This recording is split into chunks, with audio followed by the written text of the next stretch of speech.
రాష్ట్ర ప్రభుత్వం రాష్ట్ర వ్యాప్తంగా ప్రతి నియోజకవర్గంలో కూడా ప్రజా సమస్యల పరిష్కారానికి ఒక వేదిక పబ్లిక్ గ్రీవెన్స్ అనేది ప్రతి బుధవారం కూడా నిర్వహించాలని చెప్పేసి గౌరవ ముఖ్యమంత్రి గారి ఆదేశాల మేరకు కదిరి నియోజకవర్గంలో కూడా ఈ రోజున ఈ ప్రజా వేదిక ఏదైతే ఉందో తలుపుల మండల కేంద్రంలో నిర్వహించడం జరుగుతోంది. ఈ రోజున ప్రభుత్వం యొక్క ఆలోచన విధానం సుస్పష్టంగా ఉంది. ప్రజలు మన దగ్గర రావడం కాదు, ప్రజల దగ్గరికి మనం పోవాలా, పరిపాలనా సౌలభ్యాన్ని వాళ్ళకు మరింత చేరువ చేయాలా, అధికారులతో పని చేయించాలా, ఎమ్మెల్యేలు బాధ్యతగా వ్యవహరించాలా, ప్రజలకు జవాబుదారీగా ఉండాలనే ఆలోచనతోనే గౌరవ ముఖ్యమంత్రి నారా చంద్రబాబు నాయుడు గారు ఈ కార్యక్రమాన్ని రాష్ట్ర వ్యాప్తంగా కూడా నిర్వహించాలని చెప్పేసి ఎమ్మెల్యేలకు ఆదేశించడం జరిగింది. ఈరోజు చూస్తూ ఉన్నాం, ఎక్కడ ఏ ప్రజా దర్బార్ నిర్వహించినా కూడా పెద్ద ఎత్తున భూ సమస్యలు వస్తున్నాయి. దీనికి కారణం ఏమంటే గత పాలకుల అవినీతి, అక్రమ పరిపాలన, పెత్తందారి వ్యవస్థలో ఆలోచన చేసినటువంటి వైఎస్ఆర్సీపీ పార్టీ నాయకులు కావచ్చు, లేదంటే ఆ రోజుల్లో అధికారులను కూడా బెదిరించో అడ్డం పెట్టుకొనో వాళ్ళు చేసినటువంటి అక్రమాలకు తార్కాణంగానే ఈ రోజున భూ సమస్యలు అనేది పెద్ద ఎత్తున వెలువెత్తుతున్నటువంటి పరిస్థితి. తహసీల్దార్ గారికి కావచ్చు, పోలీస్ సిబ్బందికి కావచ్చు, ప్రజలకు కావచ్చు చాలా స్పష్టమైనటువంటి ఆదేశాలు ఇస్తాను.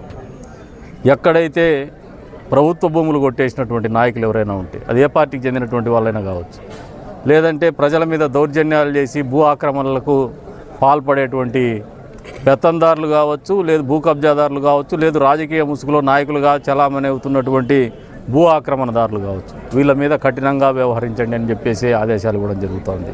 తద్వారానే భూ సమస్యలకు పరిష్కారం దొరుకుతుందని చెప్పేసి కూడా నేను బలంగా నమ్ముతున్నాను. ప్రతి సమావేశంలో కూడా తెలియజెప్తా ఉన్నాం, గత పాలకుల హయాంలో గత పాలకులకు పార్టీకి చెందినటువంటి నాయకులు ఎక్కడ పోయినా భూ కబ్జాలకు పాల్పడినారు, ఎక్కడికి పోయినా పెత్తందారి మనస్తత్వానికి అనుకూలంగా వ్యవహరించినారు, పెత్తందారులుగానే వ్యవహరించినారు. వీటికి వ్యతిరేకంగానే, ఎందుకంటే 151 సీట్లు వచ్చినటువంటి పార్టీకి 11 సీట్లకు పరిమితం చేసినటువంటి పరిస్థితులను చూసి మనం కూడా నేర్చుకోవాలా, ఎక్కడ కూడా మనం తప్పు చేయకూడదు, ప్రజలకు జవాబుదారీగానే ఉండాలనే ఆలోచనతోనే మా నాయకత్వానికి కూడా పదే ప్రతి సమావేశంలో కూడా తెలియజెప్పడం జరుగుతోంది.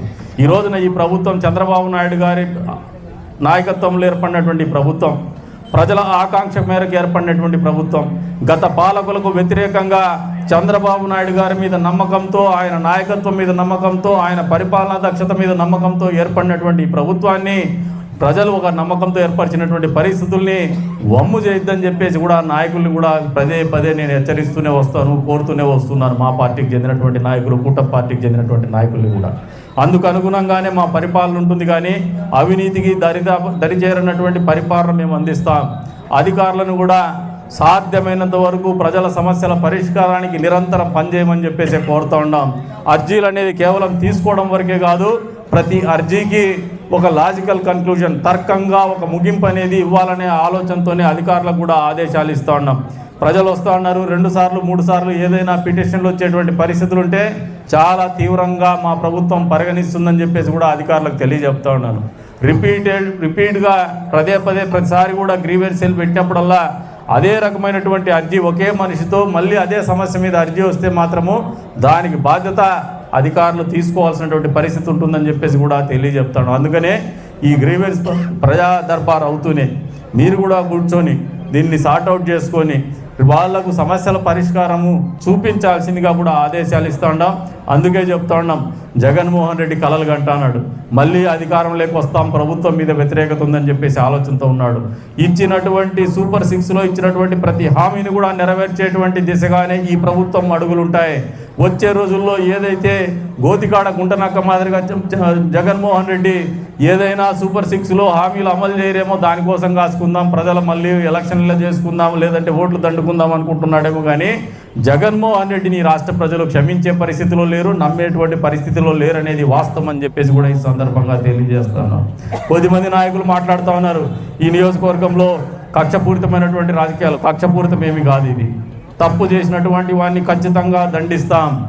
తప్పుడు మార్గంలో పోయినటువంటి నాయకుల్ని రాజకీయ ముసుగులో పక్కవాడి ఆస్తుల్ని కానీ ప్రభుత్వ ఆస్తుల్ని కానీ కొట్టేసినటువంటి వ్యక్తుల్ని అంతే స్థాయిలో సంక్షేమం ఏదైతే పేదవాడికి చేరాలో ఆ సంక్షేమంలో మోసం చేసినటువంటి వాళ్ళని, ఇందిరమ్మ ఇల్లు లేదా ఎన్టీఆర్ ఇళ్లలో మోసం చేసినటువంటి వాళ్ళని చాలా తీవ్రంగానే పరిగణిస్తాం, శిక్షిస్తాం. ఎక్కడ కూడా మీ ఉడత ఊపులకు భయపడేటువంటి పరిస్థితులు ఉండదు. పరిపాలన ఖచ్చితంగా సవ్యంగా చేసి చూపిస్తాం, ప్రజాభిమానం పొందుతాం, ప్రజా ఆమోదం కూడా పొందుతామని చెప్పేసి కూడా వాళ్ళకి అందరికీ కూడా తెలియజేస్తున్నాను. పరిస్థితి గత పాలకులు చెప్పినారు జనవరి 1వ తారీఖున ప్రతి సంవత్సరం కూడా జాబ్ క్యాలెండర్ విడుదల చేస్తామని చెప్పినటువంటి మాటలకు తిలోదకాలు ఇస్తూ ఏ ఒక్క జాబ్ క్యాలెండర్ కూడా విడుదల చేయనటువంటి గత ప్రభుత్వానికి అధికారంలోకి రాగానే మెగా డిఎస్సి మీదనే మేము మొదటి సంతకం పెడతామని చెప్పేసి చెప్పినటువంటి మాటకు కట్టుబడి ఈ రోజున డిఎస్సి నోటిఫికేషన్ విడుదల చేస్తున్నటువంటి చంద్రబాబు నాయుడు గారి ఆలోచన పరిపాలన విధానానికి జవాబుదారికి ఇచ్చినటువంటి మాటకు కట్టుబడి ముందుకు పోయేటువంటి తత్వానికి ప్రజలందరూ కూడా హర్షించాల్సినటువంటి అవసరం ఉందని చెప్పేసి కూడా ఈ సందర్భంగా తెలియజేస్తున్నాను. అంతేకాకుండా గత పాలకుల హయాంలో అభివృద్ధిని పక్కకు పెట్టేసి రహదారులు అనేది గుంతలమయమైనటువంటి పరిస్థితి, కొత్తగా రోడ్లు వేయడం పక్కన పెడితే ఉన్న రోడ్ల గుంతలు పడితే గంపెడు మన్నయ్యనేటువంటి పరిస్థితుల్లో పరిపాలన కొనసాగించినటువంటి జగన్మోహన్ రెడ్డికి ఈ ప్రభుత్వం అధికారంలోకి వచ్చినటువంటి మొదటి 6 నెలల్లోనే రహదారులన్నిటికీ కూడా గుంతలు పూడ్చేటువంటి కార్యక్రమం పెట్టేసి పెద్ద ఎత్తున రవాణాని సుఖవంతం చేసినటువంటి పరిస్థితిని ప్రజలు అర్థం చేసుకోమని చెప్పేసి కూడా కోరుతూ ఉన్నాను. అంతేకాకుండా ప్రతి నియోజకవర్గంలో కూడా గ్రామీణ ప్రాంతంలో ఈ మండలంలోనే కావచ్చు గ్రామీణ రహదారుల కోసము మీరు 22 కోట్ల రూపాయలు ఈ నియోజకవర్గంలో వెచ్చించినాం, 21 కోట్ల చిల్లర డబ్బులు వెచ్చించినాం. అది కూడా కేవలం 6 నెలల కాలంలోనే. మరి తాగునీటి అవసరాల కోసం ఎప్పుడు కూడా మీరు ఒకసారి తలుపుల మండలాన్ని గమనిస్తే గతంలో హంద్రినీవా సుజల స్రవంతి ఏదైతే చంద్రబాబు నాయుడు గారి ఆలోచనకు అనుగుణంగా రూపకల్పన జరగబడిందో, స్వర్గీయ నందమూరి తారక రామారావు గారి మానసపుత్రికగా మొదలైందో దానికి తుది మెరుగులు ఇస్తూ ఈ ప్రభుత్వం వచ్చిన వెంటనే దాదాపు 600 కోట్ల రూపాయలు వెచ్చించినటువంటి పరిస్థితుల్లో చుక్క నీరు గత 5 సంవత్సరాలు అందించకపోతే మా ప్రభుత్వం వచ్చిన ఈ 9 నెలల కాలంలోనే ఈ ప్రాంతానికి కూడా నీళ్ళు ఇచ్చి కొండారెడ్డి చెరువుకు కూడా నీళ్లతో నింపినటువంటి ఘనత ఈ ప్రభుత్వానికి దక్కుతుంది. మా చిత్తశుద్ధికి తార్కాణంగా ఉదాహరణగా మిగులుతుందని చెప్పేసి కూడా దర్పణం పడుతుందని చెప్పేసి కూడా ఈ సందర్భంగా తెలియజేస్తున్నాను. ఈ రోజున తాగునీటి అవసరాల కోసం గ్రామీణ ప్రాంతంలో కటకటలాడుతూ ఉంటే మండల గ్రాంట్ మొత్తం కూడా తాగునీటి అవసరాల కోసమే కేటాయించమని చెప్పేసి ఆదేశాలు ఇస్తున్నాం. ఈ మండలంలో తలుపుల మండలంలో ఇప్పటికే ఒక 27 బోర్లు తవ్వించినాం. 27 బోర్లలో కూడా నీరు పుష్కలంగా ఉంది. వాటికి చేతి పంపు బిగించడం లేదంటే మోటార్ బిగించడం కూడా నిర్వహించి ప్రజలకు తాగునీరు అవసరాలు తీరుస్తున్నటువంటి ఘనత కూడా ఈ ప్రభుత్వానికే దక్కుతుందని చెప్పేసి కూడా ఈ సందర్భంగా తెలియదు. అధికారంలో ఉన్నటువంటి మనం మరింత అనుకువగా మరింత ఒద్దిగ్గా ఆడంబరాలకు దూరంగా ప్రజలకు దగ్గరగా పరిపాలన కొనసాగించాల్సినటువంటి పరిస్థితులు కానీ అవసరాలు కానీ ఆగత్యాన్ని కానీ మనమందరూ కూడా అర్థం చేసుకోవాలని చెప్పేసి వాళ్ళకు కూడా ఈ ప్రజా దర్బార్ సందర్భంగా పిలుపునిస్తూ అధికారులకు కూడా చెప్తున్నాం, మీ మీద ఒత్తిడి పెట్టి చేయాలని కాదు, మీతో కలిసి పనిచేయాలనే ఉద్దేశంతో ఉన్నటువంటి పరిపాలన మేము అందించాలని చెప్పేసి కోరుతున్నాం. తద్వారానే ప్రజలకు మంచి జరుగుతుందని బలంగా నమ్ముతున్నాం. మీ మీద తప్పు చేయడానికో లేదు తప్పుడు పనులు చేయడానికో మా నాయకులు కానీ మేము కానీ ఒత్తిడి తెస్తే మీరు మా దృష్టికి తీసుకొస్తే ఖచ్చితంగా దాన్ని కరెక్ట్ చేసుకోవడానికి కూడా సంసిద్ధంగా ఉంటాం, ఓపెన్ మైండ్తో ఉన్నాం. కానీ ఎక్కడ కూడా మీతో తప్పుడు పనులు చేయించడానికి కానీ అధికారాన్ని అడ్డం పెట్టుకొని తప్పుడు పనుల్లో లబ్ధి పొందడానికి కానీ మా పార్టీ కానీ కూటమి ప్రభుత్వం కానీ లేదు, సిద్ధంగా లేదు. అటువంటి ఆలోచనలకు వ్యతిరేకంగానే మా ప్రభుత్వం యొక్క పరిపాలన ఉంటుంది. మా యొక్క పరిపాలన కూడా స్థానికంగా అదే దారిలో ఉంటుందని చెప్పేసి కూడా తెలియజెప్పుకుంటూ మరొకసారి వాళ్ళందరి భూములను కూడా కాజేసేటువంటి ప్రభుత్వం కాజేసేటువంటి ప్రభుత్వం గతంలో ఉంది. కాజేసేటువంటి ఆలోచనలకు దర్పణం పట్టేటువంటి పరిస్థితులు గత 5 ఏళ్ల కాలంలో జరిగినటువంటి పరిస్థితులు కూడా మనం కళ్ళ ముందు కొట్టొచ్చినట్టు కనపడుతుంది. ఇదే కాకుండా ఈ రోజున పెన్షన్లు ఏదైతే సామాజిక పెన్షన్లు చంద్రబాబు నాయుడు గారు అధికారంలోకి రాగానే 3,000 రూపాయలు పెంచడానికి 5 సంవత్సరాలు తీసుకున్నటువంటి 1,000 రూపాయలు పెంచడానికి 5 సంవత్సరాలు తీసుకున్నటువంటి జగన్మోహన్ రెడ్డి గారి మనస్తత్వానికి విరుద్ధంగా అధికారంలోకి రాగానే 4,000 చేస్తాము, 6,000 చేస్తాము, 15,000 చేస్తామని చెప్పినటువంటి మాటకు కట్టుబడే ఈ రోజున చెప్పినటువంటి మాట ఏదైతే ఉందో ఆ రోజు నుంచి 3 నెలలకు కూడా అప్పున్న విధంగా 7,000 రూపాయలు మొదటి నెలలో పెన్షన్ ఇవ్వడం జరిగింది.